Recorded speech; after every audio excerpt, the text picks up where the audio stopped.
Warning, this program contains images and accounts of war, trauma, and sexual assault. It may be disturbing to some audiences.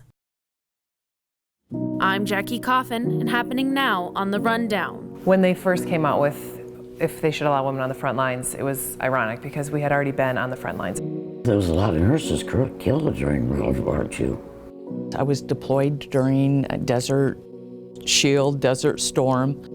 We went to Baghdad, Iraq. We were combat military police officers.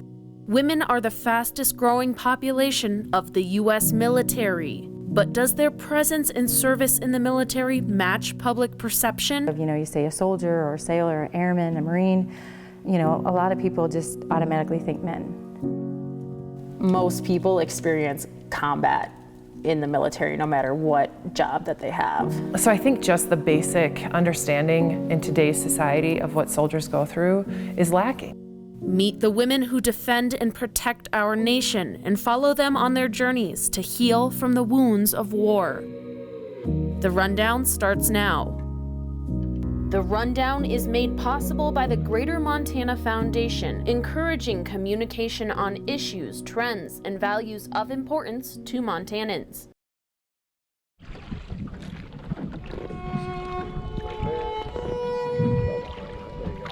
There's so much bad in the world. And you hear about the bad all the time. We're constantly hearing, every time you turn on the TV or you look at your phone or whatever, it's all the bad things that are out there, and even being in a place like Afghanistan a couple of times, you see the worst in people. Coming to a place like this, it renews your spirit. Hearing the water lap up against the boats and watching that line just snake back and forth, and the mountains in the background and the occasional fish and the cheers from everybody around, and it's really rewarding. On fly fishing, legendary writer and U.S. diplomat Washington Irving says, there is certainly something in angling that tends to produce a gentleness of spirit and a pure sincerity of mind. All the stress it's just gone. Within 5 to 10 minutes, you don't even know. You don't think of the past, you don't think of the future. You're just being really present. Or the therapeutic nature of fishing and of being in nature and the beautiful scenery Montana has to offer it's rejuvenating and reinvigorating, and it's stress reducing, and it's a way for us to feel human amid fellow soldiers and then amid civilians who deeply respect the work that we did. Tapping into the solitude, focus, and freedom that can be found in fly fishing Montana's rivers, Warriors in Quiet Waters, a Belgrade nonprofit, started a new form of therapeutic treatment for combat veterans. It was originally started by retired Marine Colonel Eric Hastings. Back in 2007, he's a Bozeman native, Vietnam vet, Marine A4 pilot. And he realized the benefits of fly fishing for him coming back from Vietnam, and him and his wife started it over 13 years ago. And from there it grew from 2 fishing experiences a year to we just did 20 this past season, so it's grown exponentially. The solitude, the peace, being on the river, just enjoying nature, the therapeutic effects of being out there by yourself. It's very relaxing, and I encountered that when I started here as well, and went out and volunteered on 1FX, and it helped me substantially as well. Is that where you're at, like right now? Like, see where you're at right now? Yeah. You want to be like right there, just watch. This September, Warriors in Quiet Waters invited me to join the team of guides, volunteers, and 6 combat veterans for 3 days of fishing on the Yellowstone River in the Paradise Valley. They get to go out to Sims and get outfitted head to toe with all of the gear that they're going to need for the week. That includes waders and boots and rods and reels and packs and everything that they need. Tuesday we do what we call Fly Fishing 101. Fly Fishing 101 is where they kind of learn a few of the basics of fly fishing, you know, how to cast, what a fly is, what your line is. And then on Wednesday we go on a float, and that one's really fun because on Tuesday we fish private ponds, and so people are catching a ton of fish and they're massive. It's really great. So expectations are pretty high on Wednesday morning when you get out, and you kind of realize that fly fishing is a little bit more technical than I think what a lot of people expect when they fish on Tuesday. And then Thursday is an R&R day. On Friday we'll go for a full float again. And every single night we have a home-cooked meal that our volunteer moms prepare. So it really just feels like more of like a family vacation and less of like a trip, you know? It's a lot more personal than I think what a lot of people expect. Unique about the trip I joined was what all of the warriors had in common. We really had a goal to get 6 gals together to go on a trip. It's kind of an underserved, much like our caregivers, an underserved population that many Americans don't know about. We actually originally started serving female combat veterans a while back, but we just never had enough to fill one FX of 6 participants. 2018 we did 1 full female FX, and then 2019 we were able to do 2. So in 2020 we're hoping to fill 2 weeks of program again with the female combat veterans. Female fishing experiences for just female combat veterans that have served in both Iraq and Afghanistan. So at first, when I had heard about it, I originally wanted to volunteer as being, you know, a servicewoman and servicemen. That's what we always want to do. We always find ourselves volunteering for things and doing things for others. And when I learned about this program, that's originally what I had emailed the coordinators, say, hey, I want to volunteer. How can I help? And they said, not so fast. They were like, not so fast. No, you will be participating. You know, what's your experience in the military? Oh yes, you are definitely going to be a participant. And do you know anybody else that would like to join you? And I said, oh yeah, I do. 5 of the 6 participants on the FX all served together in the Wisconsin National Guard and spent 20 months deployed to Baghdad, Iraq in 2003, working as military police officers. The retreat was a reunion, a chance to relax, and a week-long meditation on the wonders of fishing.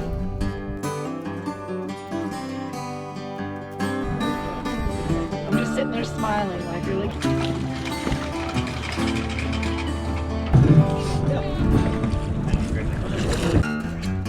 Come down, sunbird on high. Behind dark feathers lie your crystal eyes, and I want to see your smile. Come down, sunbird on high. Yes, I'm as scared as you are. Oh my gosh, so pretty. Woo! Nice. Did they put some slime on it?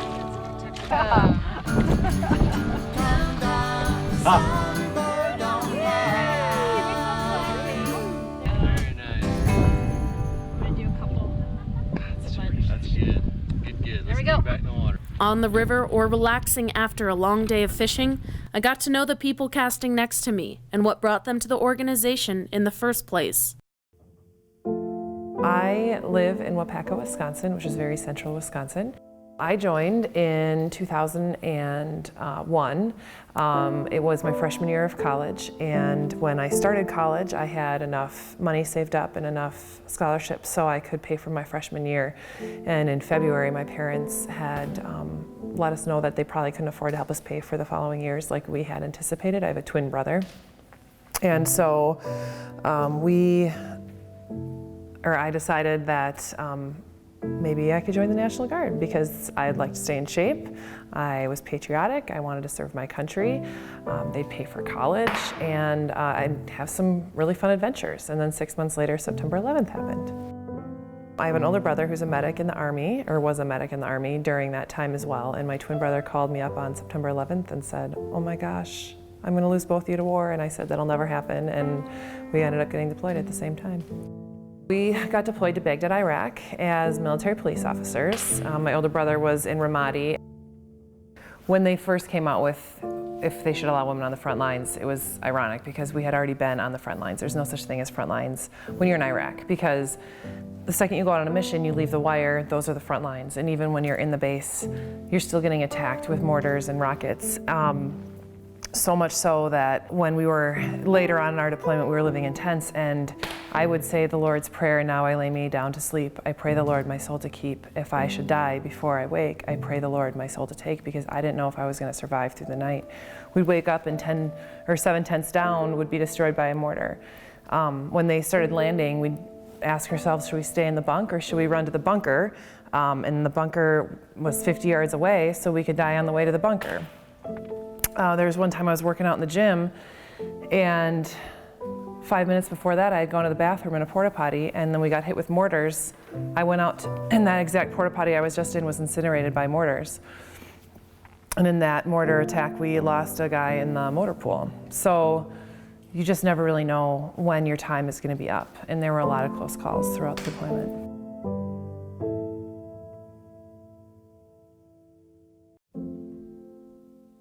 I had joined the military fairly young. I was 17 years old when I joined. I believe it was December of 2000. I remember asking my mom and dad if they would sign the line that said, "We don't own our daughter anymore, the military does." It actually went really smooth. I had wanted to be in the military for a long time, since 7th grade. I can remember telling my mom that the Marines was something that I was interested in. Maybe I saw a commercial, or I remember, maybe a military movie or something, and just saw like the travel and the experience and the discipline, and that just really drew me in. September 11th happened when I was in basic training still. I had gotten back from the military, I believe it was maybe a semester and a half of college, and then we were deployed. We went to Baghdad, Iraq. We were combat military police officers. Everybody in the military, I think it's difficult to get the one true perspective or the concrete picture of what the experience is actually like, because it's all so different. And most people would think that, someone being so young and being in an IED explosion and being injured would be, this huge defining moment in their life, or something that they always go back to. And for me, I never, maybe I do, I don't, it's just not, maybe it's in my subconscious, I don't know, but for me it was the experiences outside of that. It was being young, it was being around a lot of, older people, older men in a new, I don't think I've ever really left home. So being in a whole new country and learning all these different things, and just the pressure with that, I think a lot of lessons from that really helped shape to be who I am, and helped influence my way of doing things, and of helping people that I meet now. So. Yeah, show across the...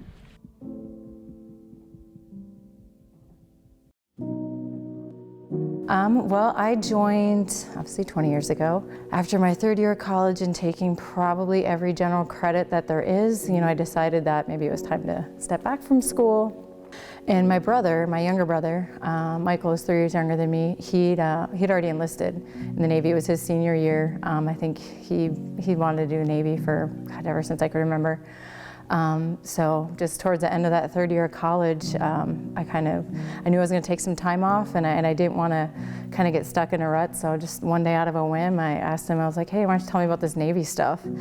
Next thing you know, I was at a recruiter's office and joined the Navy. So I had done one deployment before September 11th on one of the destroyers, kind of out to Persian Gulf. I did that deployment, and then I did another deployment in the Persian Gulf. I just spent a year working at U.S. Southern Command, which is in Miami, Florida. And there I was called upon to be a gender advisor. I had no idea what that meant before I went in. I realized it had to do with women, peace, and security is kind of where it came about. Everybody just started to recognize that women, the biggest thing that they started to recognize that women were disproportionately affected when it came to times of conflict and crisis.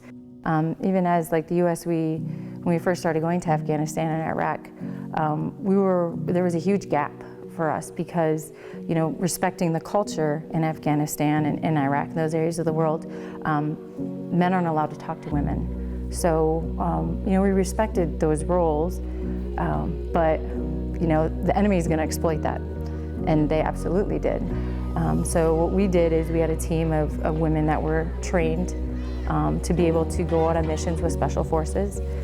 That way when we went into the villages, we were able to search the women and make sure that everything is secure. And then we were able to also talk to the women. So it made us more operationally effective. It was really interesting.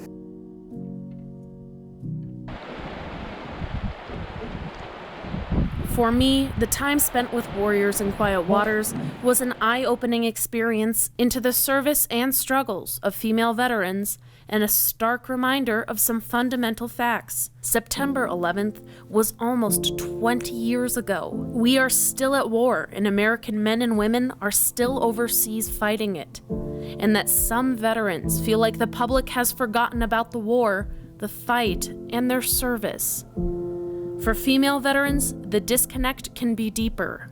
You know, I've seen in situations where, you know, people in the public, you know, talk about, even myself, you know, I ask about a military discount or something like that, and they kind of like, you know, was your husband or somebody in your family in? And then it's like, no, I'm in the military, you know, I'm the one that's in the military. And it's just kind of, you know, sometimes they kind of look, you know, surprised. I think people are very aware that women in the military do an excellent job, and they're part of a very strong, very accomplished, very successful military that we have. And I think a lot of people know that women are behind creating that. One thing as far as the combat situations though, is I don't think people are aware of how close to combat, meaning being in it, that women are. They serve too. I mean, there was, when I was in Iraq, a lot of Marine female Marines that were deployed with infantry units as to help them interact with the female society over there. I can remember one story from one female vet that came out where she parked in a parking spot reserved for Purple Heart recipients, and some people had said some things to her. She's like, you know, I earned my Purple Heart as well, and females can and have done that over the last, you know, we're 19 years in now, and will continue to do so, probably more so. So I think just the basic understanding in today's society of what soldiers go through is lacking. We don't have a draft right now. We don't have a lot of immediate family members or friends that are deployed. And the media certainly doesn't cover it like it used to, or like it did during Vietnam or World War II. So there needs to be some awareness created. And going back to the question about what it's like to be a female, it's even harder than, I believe, a man. I walk into the VA and they ask who I'm there to visit instead of how can I help you. I've told a few people I've been in a war and they ask, well, was it a women's war? Or did you carry a gun?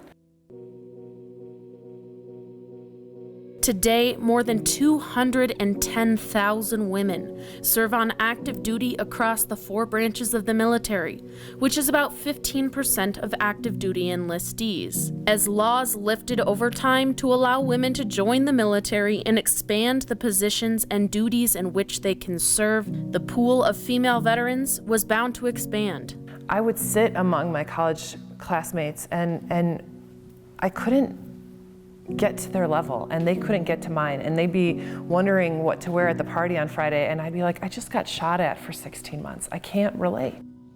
Coming home from war is challenging for any person, regardless of gender, and the VA reports upwards of 1 in 5 veterans of Operations Iraqi Freedom and Enduring Freedom have PTSD in a given year. A little over a year after we got home, and then I went to sergeant school at the end of August of '05. we were in a simulated war scenario, and there were grenades going off over here and small arms fire over here, because we were in, it's called Miles gear, but it's like laser tag. And I just kept having flashbacks or intrusive thoughts of Iraq throughout this whole process. And as we were on this ruck march, I just couldn't stop like fixating on it, and I was starting to hyperventilate, and I just couldn't stop the tears from flowing, and I kept telling myself I was safe, but it wasn't enough. And I finally just kind of went off to the side and got down on my knees, and I asked for them to get Carly, one of the girls that I was deployed with, because she was also there, and they thought I was having a heat stroke, so they started taking my clothes off. But after being in Iraq, it's not that warm in Wisconsin. I just kept kind of telling them post-traumatic stress, and I sat out for a few hours and rejoined and finished one of the top people in the class. But I couldn't shake that afterwards. I kept having breakdown after breakdown and post-traumatic stress, and it got to the point where I had to call up my older brother, who was at that point living in Madison. I said, "You gotta take me to the VA, I can't get out of this." So he took me, and through therapy and medication for a brief moment in time, I was on the right track to healing. I mean, it took a long time. It took like probably 15, maybe 14 years to get to where I am, and I feel really good. Post-traumatic stress is not much of a thing that I deal with anymore, thank God. And my relationships are great, and my work is great, and I'm just optimistic, and I never used to be, and I will tell you, like, most people will think I'm probably a completely different person than they had known 5 years ago.